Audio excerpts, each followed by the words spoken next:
In today's episode, we are examining the history and reported phenomena surrounding Granite Ghost Town in Montana. We'll look at the documented history, recorded accounts, and all the local lore that has developed around the site over the past century. So we'd like to welcome you in to the ominous archives.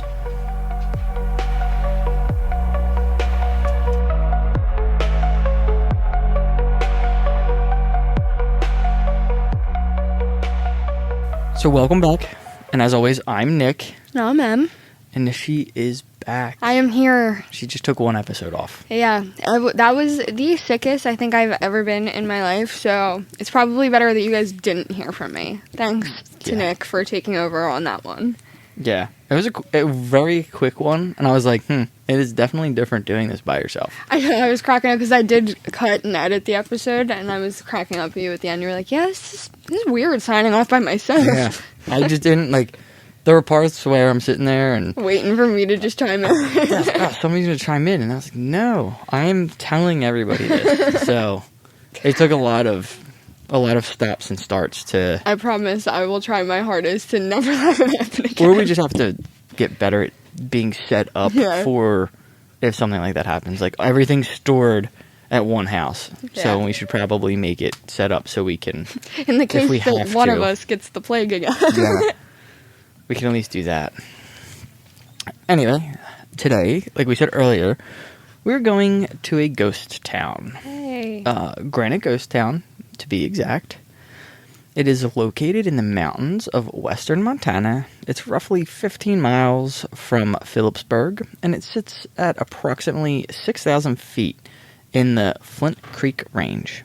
For a second there, I thought it was going to say it sits in, Flint Creek. And I'm like, it's just in the creek. It's just a town and a creek. It's a ghost town and a creek town. They didn't tell you you need to bring scuba gear to go see it. Right. Today, the site is maintained as Granite Ghost Town State Park by Montana Fish, Wildlife, and Parks. What remains here are stabilized ruins and a few restored structures, including the Superintendent's house and the old jail. The setting itself contributes to its reputation. The town is remote, winters are severe, snow can actually accumulate heavily and remain late into the season. The access road becomes impassable in the winter months. Even in the summer, fog and southern weather shifts are common in the mountains.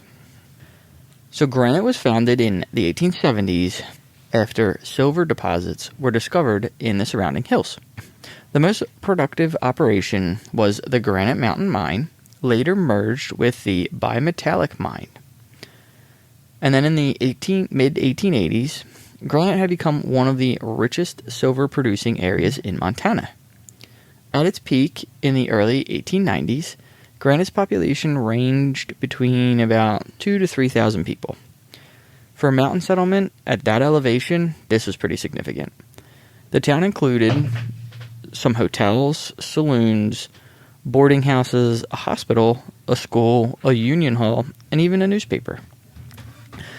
Electricity was introduced earlier than in other mining camps, and Granite was not a crude frontier outpost, but a structured industrial community. However, it was also entirely dependent on that silver, which is, you figure. I feel like there's a lot of ghost towns that are probably mining towns. Yeah. Mining conditions in Granite were typical of deep hard rock silver operations of the late 19th century. Working underground was physically demanding and frequently dangerous, and despite other advancements, the technology available at the time did little to reduce those risks. Miners commonly face several hazards during a typical shift, including tunnel collapses, explosions from blasting powder, toxic gases building up in poorly ventilated shafts, silica dust that gradually damaged the lungs, extreme cold during winter shifts at high elevation. Which you would figure, right? Yeah. Working in a mine, that's my all-time fear. Yeah. No, tunnel collapsing. Yeah. And then, just thinking about it, I'm shoveling, and there's just, explosive powder on the ground, and you hit it just the right angle, and it sparks. Right. Maybe not. The Granite Mountain Mine eventually reached depths of more than 1,000 feet below the surface. At those depths, ventilation became increasingly difficult. Air circulation depended largely on ventilation shafts and natural airflow, which were often insignificant, to remove smoke and toxic gases created by blasting and machinery. Fatalities were not uncommon. Historical records confirm that miners were periodically killed or injured by falling rock, underground explosions, and equipment failures. Exact numbers do vary by the source, but accidents occurred often enough that most town residents understood the risks associated with the mines. One particularly dangerous threat came from fires inside mine shafts, which could spread rapidly through timber supports and ventilation passages, which is just horrifying. Like, you're already in a tunnel. It's already, right, and then you're just like, what do you do? Yeah, think of Centralia. Yeah. It's still on fire. Oh, yeah. But that was a coal mine. Sorry. That was a coal mine, not silver mine. So yeah, but a little different, I feel like but it's the same idea. It's the same but different. In January of 1889, a serious fire reportedly broke out in the lower levels of the Granite Mountain Mine. Smoke quickly filled sections of the tunnels, trapping miners underground. Rescue teams attempted to reach the trapped workers, but poisonous gases and unstable passages slowed the recovery efforts. Some of the victims' bodies remained underground for days before conditions allowed crews to retrieve them safely. Mining fires were especially deadly because they consumed oxygen and filled confined tunnels with smoke and toxic fumes. Even miners who managed to avoid the flames themselves could die just from asphyxiation or gas inhalation. Events like these left a lasting impact on the small community. In a town where most families depended directly on mining for their livelihood, every accident affected coworkers, neighbors, and relatives. Compensation for injured miners or the families of those killed was extremely limited during this period. Mining companies were not required to provide the kinds of worker protections or insurance that exist today, which is crazy. They're doing all of this just unprotected. They're just trying to get by. Right. It just goes to show you where, working was to where it is now, as far as being workers protected. Right. While some widows and children occasionally received small payments or support from relief funds or community collections, many families received little or no compensation at all after a fatal accident. Elderly parents, relatives living abroad, or extended family members often received nothing. Given Granite's relatively small population, the cumulative toll of these incidents would have been felt through the town. Mining disasters, both large and small, were not isolated events. They were part of the daily reality of a life in the 19th century mining settlement. So, about 4 years, right? We talking 4 years? 5? Not 4. About 4 years in 1983, the Sherman Silver Purchase Act was repealed, and the price of silver pretty much collapsed immediately. For Granite, that was the fatal blow, and within months, the mine shut down, workers took off, businesses closed, and the population rapidly declined. By 1900, Granite was nearly abandoned, and unlike towns that declined gradually, Granite experienced a sharp economic collapse. That sudden abandonment contributes heavily to its modern atmosphere. The buildings were left behind, equipment remained, personal effects were sometimes discarded. What had been a prosperous mountain town became structurally empty within a few years. The elevation at which Granite sat made winter survival difficult, even during its active years. Heavy snow frequently cut the town off from supply lines. Avalanches were a seasonal risk, which, there's the people who are in Tornado Alley, and I'm just like, that's mind-blowing. But to be like, it's avalanche season. Yeah. That's just mind-blowing. I know there's places like that now, but I never thought of it like that. Yeah. The bitter cold affected mining operations and daily life. After abandonment, the weather accelerated deterioration, the wood structures began to warp, roofs collapsed, windows shattered, metal corroded, snow loads crushed weakened buildings. Many ghost towns deteriorated gradually. Granite's high elevation hastened the process. This environmental severity significantly contributes to visitors' experiences today. The wind passes through partially collapsed buildings, producing low-frequency tones and irregular echoes. Temperature shifts cause wood to contract and expand audibly. Wildlife moves through the structures. None of these requires a supernatural explanation, but they do create a condition in which perception can be influenced. So, Granite's reputation as a haunted location developed gradually during the 20th century as interest in abandoned mining towns increased. Visitors exploring the ruins began reporting unusual experiences, and over time, those accounts accumulated into a body of local folklore. Today, many paranormal investigators consider Granite one of Montana's more active haunted sites, though it remains far less well known than some larger or more commercialized locations. According to paranormal investigators, the combination of violent working conditions, sudden economic decline, and long-term abandonment may have contributed to what they describe as lingering energy at the site. Among the most frequently reported phenomena are unexplained sounds inside empty buildings. Visitors often report hearing heavy footsteps moving across wooden floors in structures where no one else is present. These reports occur most frequently near the Miners' Union Hall, one of the town's largest surviving buildings. Witnesses sometimes claim to hear voices drifting from upper rooms or meeting areas that are visibly empty. The sounds are often described as muffled conversations or heated debates between multiple people. Another recurring report involves metallic noises resembling mining work. Some visitors report hearing hammering, clanging metal, and echoes of impacts from the surrounding hills, even though the mines have been inactive for more than a century. Well, of course. All those people Right. who've probably died in the mines and everything, they're probably just still working away. Yeah. Shadow figures are also frequently reported. These dark silhouettes are sometimes seen moving past windows or doorways in buildings that observers know to be empty. Witnesses often describe the figures as wearing clothing similar to that of late 19th century miners, including flat capes and work jackets. In many cases, the figures disappear when approached directly or when observers attempt to focus on them. Photography taken around Granite has also produced anomalies that some investigators find difficult to explain. Images captured inside the Miners' Union Hall sometimes show unexplained orbs of light or mist-like forms despite otherwise clear conditions. Equipment malfunctions are another frequently mentioned phenomenon.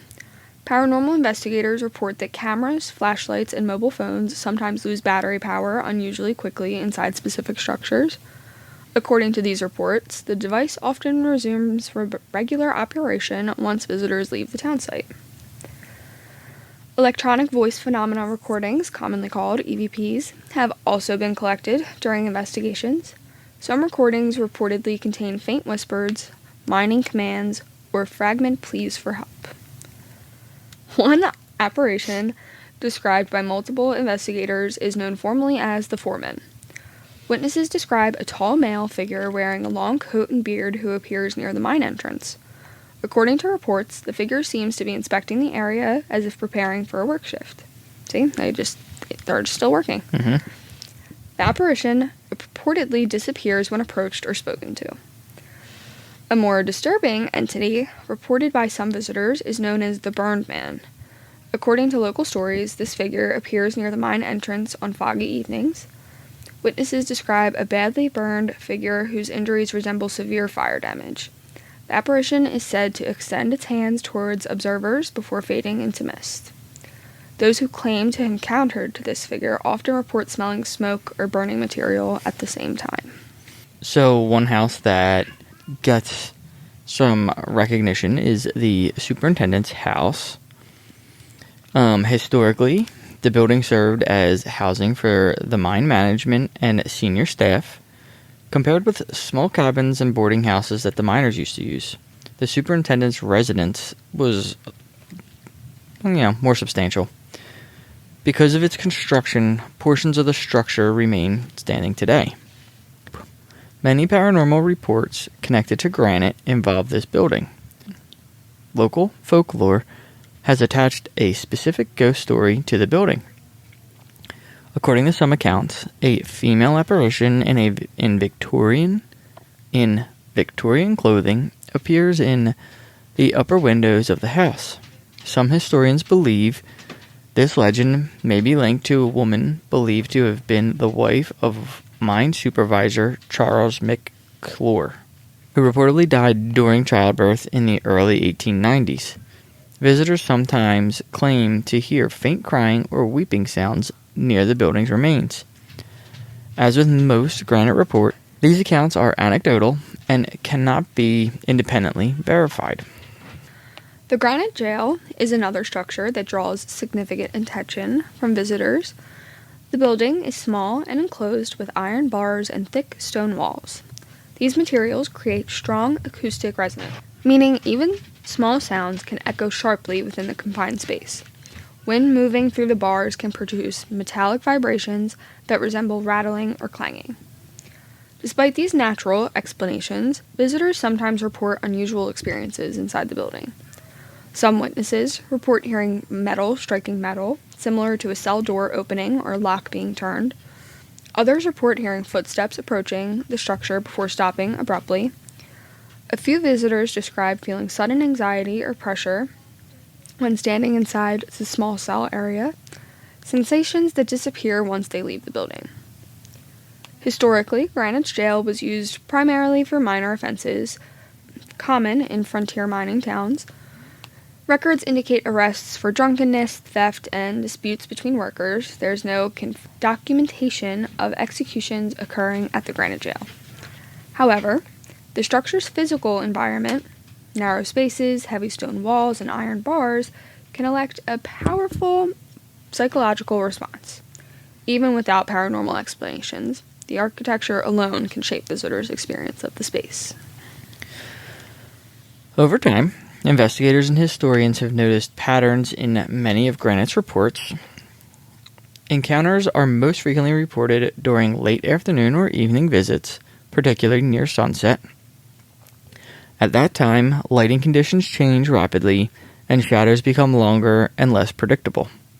Foggy or overcast weather is commonly mentioned in eyewitness accounts. Granite's mountain location allows fog to move quickly through the ruins, altering visibility and distorting sound. Many reports also occur when visitors are alone or exploring in small groups, rather than during busy daytime tours. Beyond the well-known buildings, other areas of the town site are also associated with unusual reports. Near Granite's former schoolhouse, where only foundation stones remain, some visitors claim to hear children laughing or playing. Witnesses describe faint giggles and shouts coming from the area where the playground once stood. When people approached the location, the sounds reportedly stopped abruptly. Historical records indicate that several children in Granite died during the 1880s from diseases such as scarlet fever and diphtheria, which were common illnesses in frontier communities. It almost brings you back to Oregon Trail. The ruins of the International Hotel are another location connected to unusual reports. Visitors standing near the building's stone foundation sometimes claim to hear sounds resembling a busy dining room. Witnesses describe hearing clanking dishes, muffled conversation, and chair legs scraping across wooden floors. When investigators enter the structure, the sounds typically stop immediately. Among all Granite locations, the Miners' Union Hall is widely considered the most active. The building's large second-floor meeting room once hosted union gatherings where miners debated working conditions and strike actions.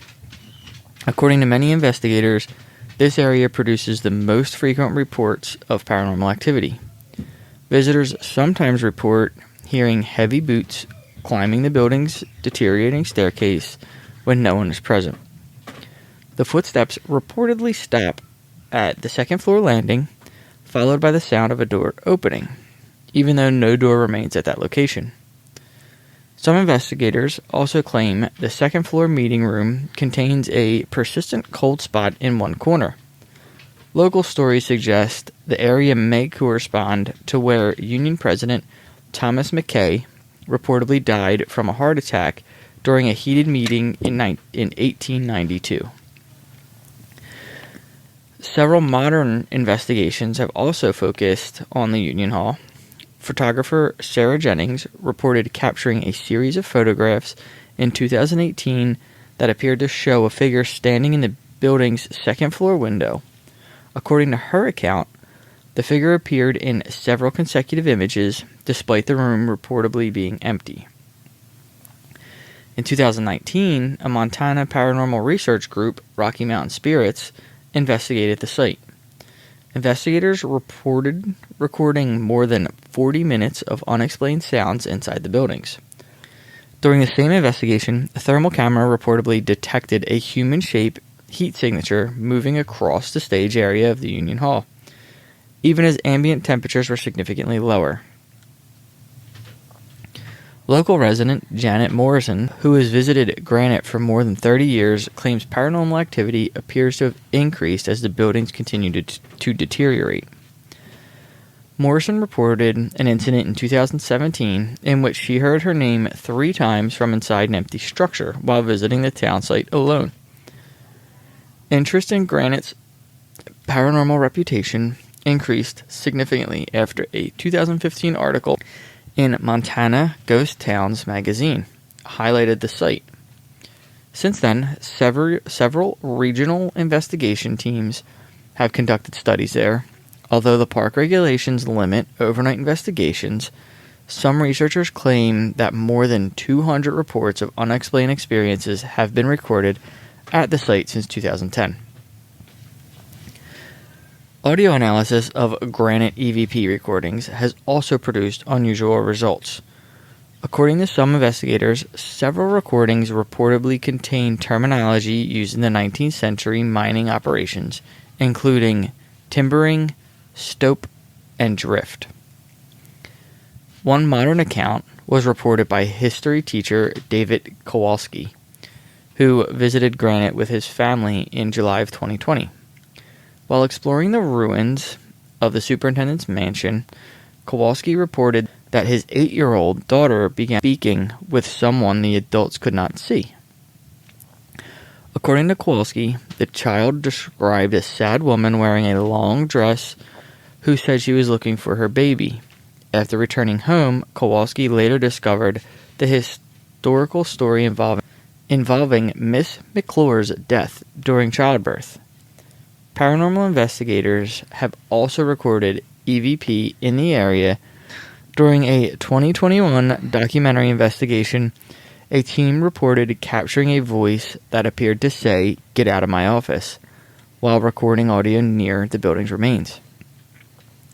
Investigators note that Granite's historical population includes miners from Cornish, Irish, and Italian backgrounds, and some recordings appear to contain accents consistent with those communities. Whether these recordings represent genuine paranormal phenomena or simply environmental noise interpreted by listeners remains open to debate. What is clear is that Granite's remote location, preserved ruins, and dramatic history have created an environment where stories continue to develop. More than a century after the mines closed, the town remains physically quiet, but according to visitors, it may not be empty.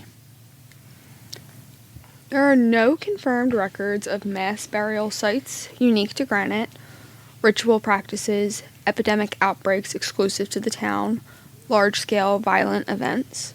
Most tragedy in Granite was industrial and economic, and the town died financially before it died physically.